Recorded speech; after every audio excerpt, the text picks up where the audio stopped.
उससे पहले हम थोड़ा सा देख लेते हैं पिछले लेक्चर का कि हमारे यहाँ कई यूरोपीय कंपनी आई थी, जैसे पुर्तगाली आए थे दोस्तों, डच आए थे, अंग्रेज आए थे, डेनिस आए थे और फ्रांसीसी आए थे। हमने वहाँ पर देखा था कि अंग्रेजों ने पुर्तगालियों को भारत से बाहर कर दिया था।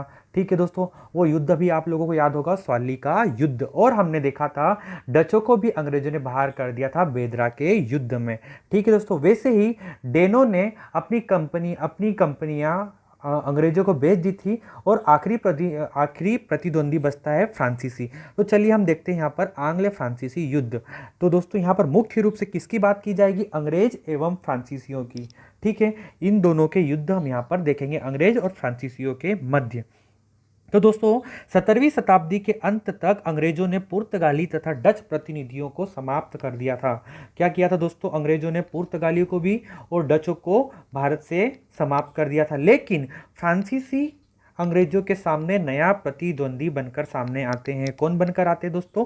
फ्रांसीसी। अंग्रेजों ने पुर्तगालियों को बाहर कर दिया और डचों को, लेकिन एक प्रतिद्वंदी बचता है फ्रांसीसी। तो दोस्तों फ्रेंच ईस्ट इंडिया कंपनी तथा ईस्ट इंडिया कंपनी के बीच संघर्ष का मुख्य कारण था व्यापार में एकाधिकार तथा राजनीतिक नियंत्रण। की फ्रांसीसी और अंग्रेजों के बीच का मुख्य कारण, संघर्ष का मुख्य कारण था व्यापार को लेकर एकाधिकार और राजनीतिक नियंत्रण। ठीक है दोस्तों, तो दोस्तों हम देखेंगे यहाँ पर कर्नाटक का युद्ध।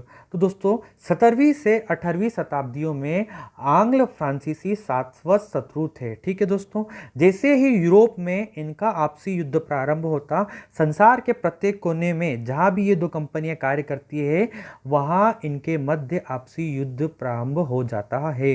तो दोस्तों हम बात कर रहे हैं यहाँ पर यूरोप महाद्वीप के। ठीक है, तो यूरोप महाद्वीप में जैसे ही अंग्रेज और फ्रांसीसियों की लड़ाई प्रारंभ होती और ये जहां जहां पर है, संसार में जहां जहां पर है वहां पर इनकी आपसी लड़ाई प्रारंभ हो जाती है। तो दोस्तों ये दोनों कंपनियां भारत में भी रहती है दोस्तों, जैसे हम देखते हैं कि फ्रांसीसी भी भारत में है और अंग्रेज भी। अब यूरोप में इनके मध्य लड़ाई होती है तो भारत में भी इनके मध्य लड़ाई होना स्वाभाविक है। ठीक है दोस्तों, तो दोस्तों भारत में लड़े गए कर्नाटक युद्ध भी इसी व्यापारिक प्रतिस्पर्धा का परिणाम थे। ठीक है दोस्तों, जो भारत में कर्नाटक युद्ध हुआ अंग्रेज एवं फ्रांसीसियों का, वो भी इसी का परिणाम है कि यूरोप में इनके बीच में लड़ाई होती है तो ये भारत में भी लड़ना प्रारंभ कर देते हैं। ठीक है दोस्तों, तो 20 वर्ष तक चले इस संघर्ष के फलस्वरूप यह निश्चित हो गया था कि अंग्रेज ही भारत में शासन करेंगे, फ्रांसीसी नहीं। ठीक है दोस्तों, तो जो आंग्ल कर्नाटक युद्ध है या आंग्ल फ्रांसीसी युद्ध है लगभग 20 वर्षों तक चलता है और इस युद्ध से यह निश्चित हो जाता है कि अब भारत में शासन केवल अंग्रेज करेंगे, फ्रांसीसी नहीं। तो दोस्तों अंग्रेज और फ्रांसीसियों के मध्य 3 युद्ध होते हैं। कितने युद्ध दोस्तों? 3। तो चलिए हम देखते हैं सबसे पहले प्रथम कर्नाटक युद्ध जो चला था 1746 से लेकर 1748 ईस्वी तक। ठीक है दोस्तों, इसमें हम देखेंगे दोस्तों भारत में इस युद्ध का कारण ब्रिटिश नौसैनिक अधिकारी बार्नेट द्वारा कुछ फ्रांसीसी जलपोत को पकड़ लेना था। ध्यान से सुनना दोस्तों, मैंने बोला है ब्रिटिश नौसैनिक अधिकारी यानी अंग्रेज नौसैनिक अधिकारी जिसका नाम है बार्नेट, वो क्या करता है? फ्रांसीसी जलपोत को पकड़ लेता है। ध्यान से सुनना दोस्तों, यहाँ पर ब्रिटिश अधिकारी कौन है? बार्नेट। वो क्या करता है दोस्तों? फ्रांसीसी जलपोत को पकड़ लेता है। तो दोस्तों आप समझ गए होंगे कि अब क्या हुआ, यहाँ पर ब्रिटिश द्वारा फ्रांसीसियों के जलपोत को पकड़ लिया गया। तो दोस्तों प्रतिक्रिया स्वरूप फ्रांसीसी गवर्नर डुप्ले, एक नाम आता है दोस्तों यहाँ पर, फ्रांसीसी गवर्नर डुप्ले ने मद्रास पर कब्जा कर लिया। ठीक है दोस्तों, डुप्ले किस पर कब्जा कर लेता है? मद्रास पर। तो दोस्तों एक है ब्रिटिश अधिकारी जिसका नाम है बार्नेट। कौन दोस्तों? ब्रिटिश अधिकारी बार्नेट, वो फ्रांसीसी जलपोत को पकड़ लेता है। इसके प्रतिक्रिया स्वरूप फ्रांसीसी गवर्नर डुप्ले मद्रास पर क्या कर लेता है दोस्तों? कब्जा। तभी दोस्तों कर्नाटक का नवाब अनवरुद्दीन, यहाँ पर नया नाम आ गया है दोस्तों, अनवरुद्दीन। ठीक है, जो कहाँ का नवाब है? कर्नाटक का। दोनों कंपनियों को कहता है कि युद्ध बंद कर दिया जाए। ठीक है दोस्तों, एक बार फिर देखते हैं हम यहाँ पर ब्रिटिश अधिकारी है दोस्तों अंग्रेज बार्नेट, वो क्या करता है? फ्रांसीसी जलपोत को पकड़ लेता है। तो इसकी प्रतिक्रिया स्वरूप अब फ्रांसीसी गवर्नर है दोस्तों डुप्ले, वो क्या करता है? मद्रास पर क्या कर लेता है? कब्जा। तभी दोस्तों कर्नाटक का नवाब अनवरुद्दीन दोनों कंपनियों को युद्ध बंद करने की आज्ञा देता है। तभी दोस्तों फ्रांसीसी गवर्नर डुप्ले, ध्यान से सुनना, फ्रांसीसी गवर्नर डुप्ले कूटनीति का प्रयोग करता है। वह नवाब को मद्रास सौंपने की बात कहता है। डुप्ले बोलता है कि मैं आपको मद्रास सौंप दूंगा। किसे कहता है दोस्तों? कर्नाटक के नवाब अनवरुद्दीन को डुप्ले बोलता है कि मैं आपको मद्रास सौंप दूंगा। लेकिन डुप्ले अपने वचन को पूरा नहीं करता है। तब अनवरुद्दीन युद्ध में क्या करता है? हस्तक्षेप। ठीक है दोस्तों, जैसे कि डुप्ले ने बोला था कि अनवरुद्दीन हम आपको मद्रास सौंप देंगे, लेकिन डुप्ले अपने वचन को पूरा नहीं करता है। तब दोस्तों कर्नाटक का नवाब युद्ध के लिए तैयार हो जाता है या युद्ध में हस्तक्षेप करता है तथा 1748 ईस्वी में सेंट थॉम के युद्ध में फ्रांसीसी सेना अनवरुद्दीन की सेना को क्या कर देती है? पराजित। ठीक है दोस्तों, अब युद्ध के लिए कौन आगे आता है? अनवरुद्दीन। किसके खिलाफ? फ्रांसीसी गवर्नर डुप्ले। ठीक है दोस्तों, अब डुप्ले की सेना अनवरुद्दीन की सेना को क्या कर देती है? पराजित। क्या कर देती है दोस्तों? पराजित। किस युद्ध में दोस्तों? सेंट थॉम के युद्ध में। और ये युद्ध कब हुआ? 1748 में। ठीक है दोस्तों, कौन सी सेना दोस्तों? फ्रांसीसी सेना किसको पराजित कर देती है? अनवरुद्दीन की सेना को पराजित कर देती है। तथा यूरोप में 1748 में एक्स-ला-चैपल की संधि से ऑस्ट्रिया का उत्तराधिकारी युद्ध समाप्त हो गया, जिसके परिणाम स्वरूप कर्नाटक का युद्ध भी क्या हो जाता है? समाप्त। तो दोस्तों यूरोप में जैसे ही 1748 में एक्स-ला-चैपल की संधि होती है और ऑस्ट्रिया का उत्तराधिकारी युद्ध समाप्त हो जाता है, इसके परिणाम स्वरूप भारत में भी कर्नाटक का प्रथम युद्ध क्या हो जाता है? समाप्त। तो दोस्तों यहाँ पर दो चीजें याद रखनी है हमको। प्रथम कर्नाटक युद्ध में कि 1748 में क्या होता है? सेंट थॉम का युद्ध। इस युद्ध में क्या होता है दोस्तों? फ्रांसीसी गवर्नर डुप्ले अनवरुद्दीन की सेना को क्या कर देता है? पराजित। और ये युद्ध कैसे समाप्त होता है दोस्तों? तो पहला कर्नाटक युद्ध समाप्त होता है 1748 ईस्वी के एक्स-ला-चैपल की संधि से। ठीक है दोस्तों, तो ये क्या था? अपना प्रथम कर्नाटक युद्ध। एक बार और बता देता हूं दोस्तों, यहाँ पर क्या होता है? ब्रिटिश अधिकारी है बार्नेट, वो फ्रांसीसी जलपोत को क्या करता है? पकड़ लेता है। जैसे ही फ्रांसीसी जलपोत को वो पकड़ लेता है, कौन दोस्तों? ब्रिटिश अधिकारी। इसकी प्रतिक्रिया स्वरूप फ्रांसीसी गवर्नर डुप्ले किस पर कब्जा कर लेता है? मद्रास पर। तब कर्नाटक का नवाब आता है, कौन दोस्तों? अनवरुद्दीन। अनवरुद्दीन दोनों कंपनियों को युद्ध बंद करने की क्या देता है? आज्ञा। दोनों कंपनियां कौन सी दोस्तों? फ्रांसीसी कंपनी और ब्रिटिश कंपनी, दोनों को बोलता है कि आप युद्ध बंद कर लीजिए। लेकिन तभी डुप्ले किसका प्रयोग करता है? कूटनीति का। वो कूटनीति का प्रयोग करता है और नवाब को मद्रास सौंपने की क्या करता है? बात। लेकिन डुप्ले अपने वचन को पूरा नहीं करता है। तभी अनवरुद्दीन युद्ध में क्या करता है? हस्तक्षेप। और 1748 ईस्वी में सेंट थॉम के युद्ध में फ्रांसीसी सेना अनवरुद्दीन की सेना को पराजित कर देती है। और यूरोप में क्या होती है दोस्तों 1748 में? एक्स-ला-चैपल की संधि। और ये युद्ध क्या हो जाता है? समाप्त। जिसके परिणाम स्वरूप कर्नाटक का प्रथम युद्ध भी क्या हो जाता है? समाप्त। हमें याद रखना है कि प्रथम कर्नाटक युद्ध में सेंट थॉम का युद्ध हुआ था 1748 ईस्वी में, और 1748 ईस्वी में ही एक्स-ला-चैपल की क्या हुई थी दोस्तों? संधि। इतनी चीज़ें हमें यहाँ याद रखनी है प्रथम कर्नाटक युद्ध में। ठीक है दोस्तों, आगे देखते हैं हम द्वितीय कर्नाटक युद्ध। दोस्तों थोड़ा ध्यान से सुनना यहाँ पर, ठीक है? तो द्वितीय कर्नाटक युद्ध जो चला था 1749 से लेकर 1754 ईस्वी में। दोस्तों इंपॉर्टेंट है ये काफ़ी। तो क्या हुआ था दोस्तों? कर्नाटक का प्रथम युद्ध के बाद डुप्ले क्या करता है? अब दोस्तों प्रथम युद्ध में किसकी विजय होती है दोस्तों? फ्रांसीसियों की। किसका वर्चस्व बढ़ जाता है? तो वर्चस्व बढ़ जाता है दोस्तों डुप्ले का। ठीक है, अब दोस्तों कर्नाटक के प्रथम युद्ध के बाद डुप्ले भारतीय राजाओं के झगड़ों में भाग लेने की क्या करता है? सोचता है। और उसको यह अवसर कहाँ मिलता है? हैदराबाद और कर्नाटक के उत्तराधिकारी के बीच चल रहे विवाद में। ठीक है, कि हैदराबाद में भी नए राजा की तलाश थी दोस्तों, वहीं कर्नाटक में भी नया राजा या नया उत्तराधिकारी की बात चल रही थी।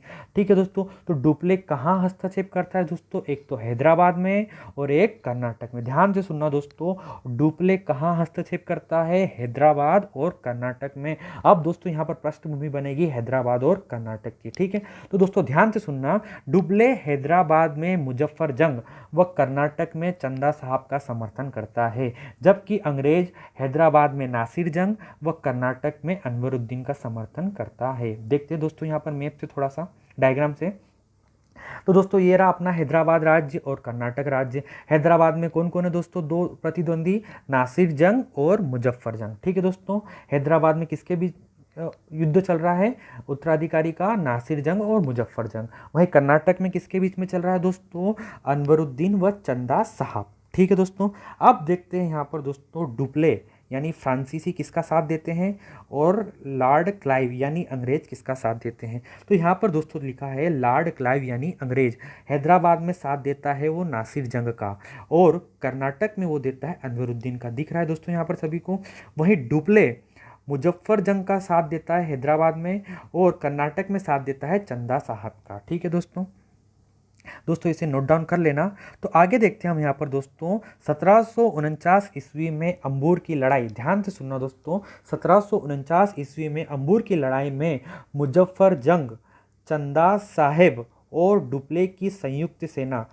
ठीक है दोस्तों, अब भी हमने देखा था यहाँ पर मुजफ्फर जंग यानी हैदराबाद राज्य में दोस्तों, चंदा साहब यानी कर्नाटक राज्य, और डुप्ले की संयुक्त सेना ने कर्नाटक पर क्या कर दिया है, आक्रमण। ठीक है दोस्तों, किसकी सेना ने, ठीक है दोस्तों, एक है मुजफ्फर जंग, चंदा साहेब और डुप्ले की सेना ने, तीनों की संयुक्त सेना ने किस पर आक्रमण कर दिया है, कर्नाटक पर। और कर्नाटक पर किस पर दोस्तों, अनवरुद्दीन पर। ठीक है, किसकी किसकी सेना ने, मुजफ्फर जंग, डुप्ले और चंदा साहेब। ठीक है दोस्तों, इन तीनों की संयुक्त सेना ने किस पर आक्रमण कर दिया है, अनवरुद्दीन पर। ठीक है, अनवरुद्दीन कहाँ का शासक है, कर्नाटक पर, और आक्रमण कर देता है और अनवरुद्दीन को पराजित कर मार देते हैं। कौन कौन दोस्तों, डुप्ले, मुजफ्फर जंग और चंदा साहेब किसकी सेना को पराजित करते हैं, अनवरुद्दीन की, और इसको मार देते हैं। ठीक है दोस्तों, तभी अनवरुद्दीन का पुत्र, ठीक है दोस्तों, अनवरुद्दीन का पुत्र है यहाँ पर दोस्तों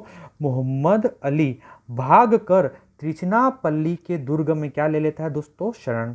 क्यों दोस्तों, क्योंकि अनवरुद्दीन की क्या हो गई है, मृत्यु। वो भाग कर कहाँ जाता है, त्रिचनापल्ली के किले में, और वहाँ जाकर शरण ले लेता है। जबकि कर्नाटक के शेष भाग से अब दोस्तों चंदा साहब ने शासन करना प्रारंभ कर दिया। क्यों दोस्तों चंदा साहब ने शासन करना प्रारंभ कर दिया, क्योंकि यहाँ पर अनवरुद्दीन की क्या हो गई है, मृत्यु। अब दोस्तों कर्नाटक पर शासन कौन करेगा दोस्तों, चंदा साहब। ठीक है, कर्नाटक के शेष भाग पर शासन करता है चंदा साहब, यानी जो कर्नाटक का शेष भाग है यहाँ पर उसका नाम है अर्काट। क्या नाम है दोस्तों, अर्काट। ठीक है दोस्तों, आगे देखते हैं हम यहाँ पर। इसी तरह दोस्तों तीनों की संयुक्त सेना, ठीक है, तीनों की संयुक्त सेना हैदराबाद के नासिर जंग पर भी क्या कर देती है, आक्रमण।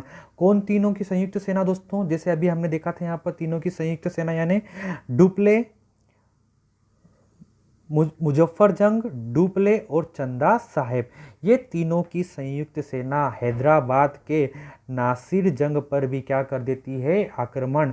इस पर भी कौन आक्रमण कर रहा है दोस्तों, तीनों की संयुक्त सेना यानी मुजफ्फर जंग, डुप्ले और चंदा साहेब। ठीक है, किस पर आक्रमण कर देते हैं दोस्तों, हैदराबाद के नासिर जंग पर। ठीक है दोस्तों, हैदराबाद के नासिर जंग पर आक्रमण करते हैं और उसको क्या कर देते हैं, मार देते हैं। इस प्रकार हैदराबाद में नया राजा कौन बन जाता है दोस्तों, मुजफ्फर जंग। अभी देखा हमने दोस्तों इन तीनों की संयुक्त सेना ने किस पर आक्रमण करा है, नासिर जंग पर, और नासिर जंग को मार दिया है। अब हैदराबाद का नया राजा कौन बन गया, मुजफ्फर जंग।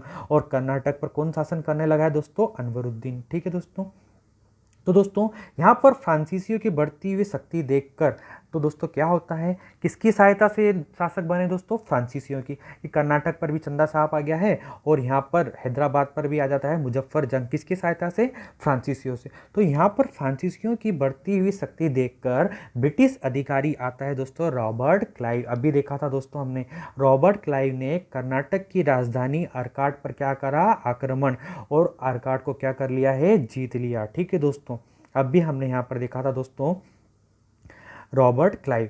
तो रॉबर्ट क्लाइव यहाँ पर किसका किसका समर्थन करेगा दोस्तों, एक तो हैदराबाद में नासिर जंग और कर्नाटक में अनवरुद्दीन का। ठीक है दोस्तों, तो रॉबर्ट क्लाइव कहाँ पर आक्रमण करता है, कर्नाटक पर। ठीक है दोस्तों, अब वो कर्नाटक पर आक्रमण करता है दोस्तों और वहाँ पर कर्नाटक को जीत लेता है। ठीक है दोस्तों, और चंदा साहेब फ्रांसीसियों के कई प्रयास के बाद भी पुनः कर्नाटक चंदा साहेब और फ्रांसीसी नहीं जीत पाते हैं। क्यों दोस्तों? क्योंकि यहाँ पर रॉबर्ट क्लाइव ने कर्नाटक की राजधानी अर्काट पर क्या किया है, आक्रमण और उसे जीत लिया है। तब दोस्तों चंदा साहेब और फ्रांसीसी कई कोशिश करते हैं कि अब हम पुनः वापस कर्नाटक को जीत लें, लेकिन ऐसा नहीं हो पाता है। इसी तरह कर्नाटक पर ब्रिटिश नियंत्रण स्थापित हो जाता है। ठीक है दोस्तों, पहले किसका हो गया था? फ्रांसीसियों का, फिर बाद में किसका हो जाता है? ब्रिटिश का, तथा मोहम्मद अली को कर्नाटक का नया नवाब बनाया जाता है। अब दोस्तों अभी कर्नाटक में कौन था? चंदा साहब।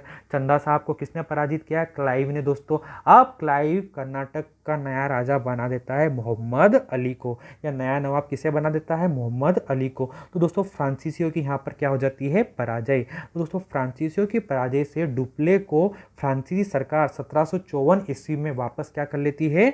बुला लेती है। अब डुप्ले को वापस किसने बुला लिया है? फ्रांसीसी सरकार ने। और फ्रांसीसी सरकार नया गवर्नर बनाकर भेजती है गोडेहू को। किसे भेजती है दोस्तों? गोडेहू को। तो दोस्तों गोडेहू ने अंग्रेजों से 1755 ईस्वी में पांडिचेरी की क्या कर ली थी? संधि। और इसी तरह क्या होता है दोस्तों? दूसरा कर्नाटक युद्ध क्या हो जाता है? समाप्त। तो दोस्तों द्वितीय कर्नाटक में कौन सा युद्ध हुआ था?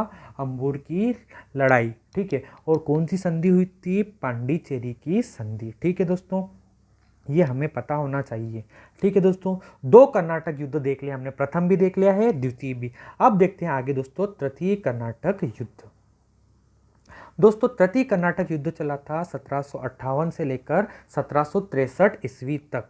ठीक है दोस्तों, 1756 ईस्वी में यूरोप में फ्रांसीसी व अंग्रेज के बीच, ठीक है दोस्तों, कहाँ पर बात हो रही है? यहाँ पर यूरोप में फ्रांसीसी और अंग्रेज के बीच सप्तवर्षीय युद्ध क्या हो जाता है? प्रारंभ। इस युद्ध ने एक बार फिर भारत में अंग्रेज और फ्रांसीसियों के बीच युद्ध का क्या कर दिया? वातावरण बना दिया। जैसे ही वही दोस्तों यूरोप में अंग्रेज और फ्रांसीसी लड़ना शुरू करते हैं, तो भारत में भी अंग्रेज और फ्रांसीसियों के बीच युद्ध का वातावरण बन जाता है। तो दोस्तों अंग्रेजों के बढ़ते वर्चस्व को रोकने के लिए फ्रांसीसी सरकार एक सेनापति है काउंट डी लाली को भारत भेजती है।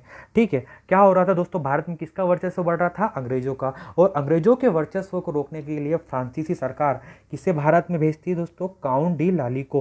काउंट डी लाली ने पांडिचेरी स्थित फोर्ट सेंट डेविड जीत लिया। पांडिचेरी में स्थित किला है दोस्तों फोर्ट सेंट डेविड को काउंट डी लाली क्या करता है? जीत लेता है, किंतु वो मद्रास को जीतने में क्या होता है? असफल। इसी बीच दोस्तों अंग्रेज बंगाल पर अपना क्या कर लेते हैं? अधिकार। दोस्तों फ्रांसीसी कहाँ पर उलझे हुए? पांडिचेरी में। ठीक है, और अंग्रेज इसी बीच कहाँ पर अपना अधिकार कर लेते हैं? बंगाल। और जैसे ही वो बंगाल पे अपना अधिकार स्थापित करते हैं, उन्हें अपार धन मिलता है और वो फ्रांसीसियों को पराजित करने में क्या हो जाते हैं? सफल।